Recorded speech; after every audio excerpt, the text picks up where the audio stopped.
Hi, my name is Lisa, and I'm a hairstylist in Wilmington, North Carolina, and I'm going to talk to you about how to clean hair trimmers.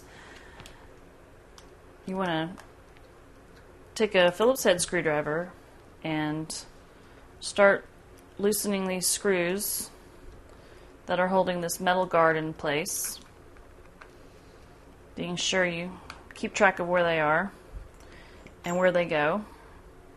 And in this case, I take the top plate off and I put it to the side, and then I take the actual blade and I put that down next to that.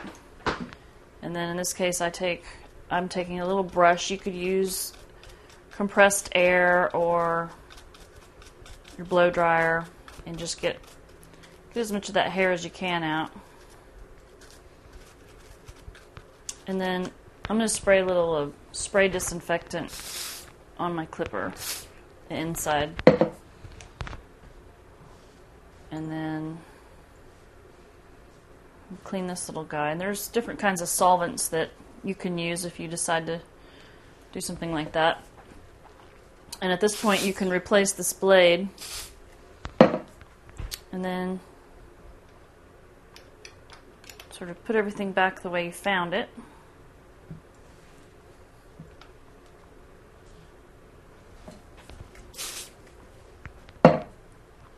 And then I use clipper oil,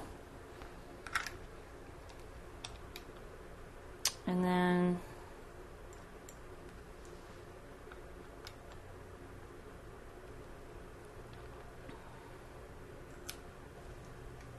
tighten the whole thing up again, and you're back in business. And that is how you clean clippers.